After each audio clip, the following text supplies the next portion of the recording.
ლომისის ფერდზე დილიდან შევიდნენ უკვე საექსპერტო კრიმინალური პოლიციის თანამშრომლები, შინაგან საქმეთა სამინისტროს სპეციალური დანაყოფები და ამ წუთებში ათვალიერებენ სწორედ იმ პერიმეტრს, იმ ფერდს, სადაც თავად დედა ითხოვდა გურამ დადიანიძის, სოფო ბიბილაშვილი თვლის, რომ ფერდი, საიდანაც უჩინარდება 12 წლის წინ მისი შვილი გურამ დადიანიძე კარგად უნდა დაათვალიერდეს სპეციალური სკანერის მეშვეობით, შესაბამისად დაუსრულეს ეს თხოვნა შინაგან საქმეთა სამინისტროს თანამშრომლებმა და დღეს დილიდან სწორედ იმ პერიმეტრზე განახლდა საგამოძიებო მოქმედებები. მესამე დღეა უკვე ახლად დაწყებული საგამოძიებო მოქმედებების გუშინ დათვალიერდა კიდევ ერთი პერიმეტრი ტერიტორია, სადაც არსებობდა გარკვეული ეჭვები, სპეციალური დანადგარების მეშვეობით ათვალიერებენ გამომძიებლები იმ პერიმეტრს, რომელზეც არსებობს პირველ რიგში ბუნებრივია ეჭვები, ის ტერიტორია, საიდანაც უჩინარდება 17 წლის ახალგაზრდა და სწორედ გუშინდელი დათვალიერების შედეგად, როგორც ადვოკატი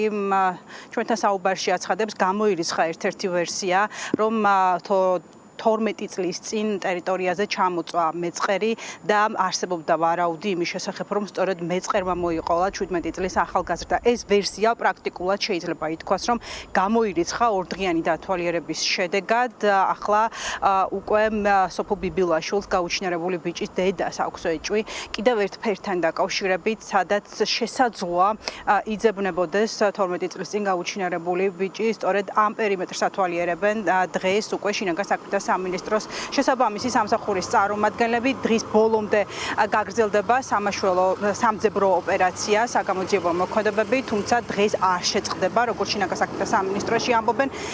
ძებნა საგამოძიებო მოქმედებები ასევე გაგრძელდება მანამდე, ვიდრე ყველა ეჭვი ოჯახის არ გამოირიცხება.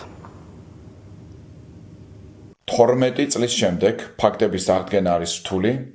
თუმცა მე ნამდვილად მჯერა, რომ თუ გამოძიება ეფექტურად იმუშავებს, საზოგადოების დახმარებით ყველანი შევძლებთ ძალიან მნიშვნელოვან კითხვებზე დამაჯერებელი პასუხების გაცემას. წლების განმავლობაში გავრცელებული იყო ვერსია, თითქოს ჩამოწვა მეწყერი და თითქოს მეწყერმა მოიყოლა გურამ დადიანიძე და რაც უფრო მეტად წინ მივდივართ აღნიშნულ საქმეში, მით უფრო მეტად გამოირიცხება მეწყერის ვერსია. ჩემი შეფასებით ვიღაცას აწყობდა, ვიღაცის ინტერესში შედიოდა, რომ მიჩქმალულიყო გამოძიება, გაჩერებულიყო საგამოძიებო მოქმედებები, არ დადგენილიყო ჭეშმარიტება და დაფარულიყო სისხლის სამართლის სავარაუდო დანაშაული. რაც შეეხება იმ ვიდეოს, რომელიც ჩვენ გავასაჯაროვეთ, გამოკითხული არის ის პიროვნება, რომელმაც გადაიღო, რომელმაც ატვირთა YouTube-ზე. საგულისხმოა, რომ აღნიშნული ვიდეოს შინაარსი თავდაყირა აყენებს ძალიან ბევრ საკითხს და ეწინააღმდეგება მოწმეთა გამოკითხვის საქმის შინაარსობრივად, საჭიროებს დამატებით შესწავლას ძალიან ბევრი ახალი გარემოება, რომელიც გამოჩნდა თუნდაც აღნიშნული ვიდეოს ჩანაწერით. გარდა ლომისის ფერდის შესწავლისა, საგამოძიებო მოქმედებები პარალელურ რეჟიმში მიმდინარეობს, ასევე შინაგან საქმეთა სამინისტროში ახლად დაწყებული გამოძიების ფარგლებში იკითხება ყველა მოწმე, ყველა ის პირი, რომელიც შემხებლობაში იყო 12 წლის წინ გურამ დადიანიძესთან, ასევე იმყოფებოდა მასთან ერთად. შინაგან საქმეთა სამინისტრო კითხავს ასევე იმ ვიდეო მასალის ავტორს, რომელიც სოციალურ ქსელში გავრცელდა, სადაც საუბარია თითქოს გურამ დადიანიძე ითხოვდა შველას.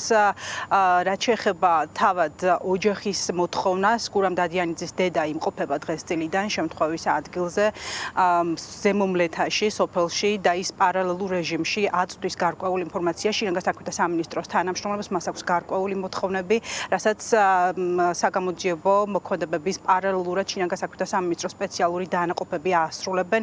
დედა დღის ბოლომდე დარჩება შემთხვევის ადგილზე და როგორც მას უწყებიდან პასუხობენ, ვიდრე მის ყველა კითხვას პასუხი არ გაეცემა. მანამდე გაგრძელდება მლეთაში საგამოძიებო მოქმედებები.